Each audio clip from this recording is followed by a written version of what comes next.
He who is not busy being born is busy dying. At first, it sounds dramatic.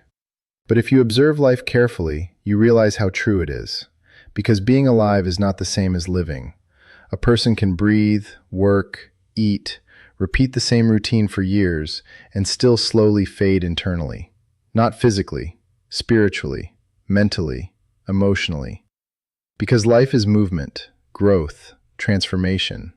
And the moment a person stops growing, something within him begins to harden. He becomes trapped in old patterns, old fears, old identities. He stops questioning himself, stops learning, stops evolving. And without realizing it, he begins living from memory instead of awareness. That is what dying often looks like. Not an ending of the body, but an ending of expansion.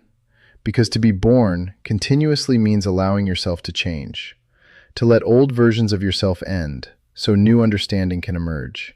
And that process is uncomfortable. Every real transformation requires the death of something old.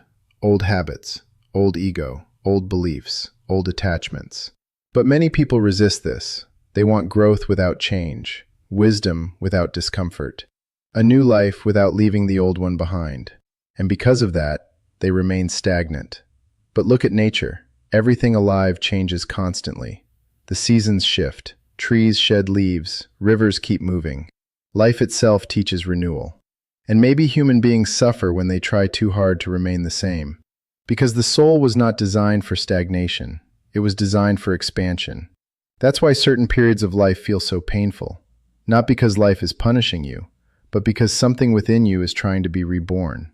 A deeper awareness, a stronger version of yourself, a clearer understanding of life. But rebirth is rarely comfortable. It often begins with confusion, loss, discomfort, the collapse of certainty.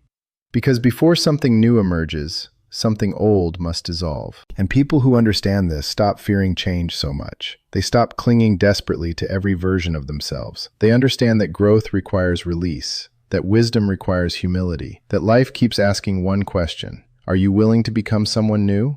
So be careful not to confuse comfort with life, because comfort can quietly become stagnation, and stagnation is a slow form of dying. Stay curious, stay learning, stay open to transformation. Keep being reborn through awareness, through discipline, through experience, through truth. Because the people most alive are not the ones avoiding change. They are the ones constantly willing to become.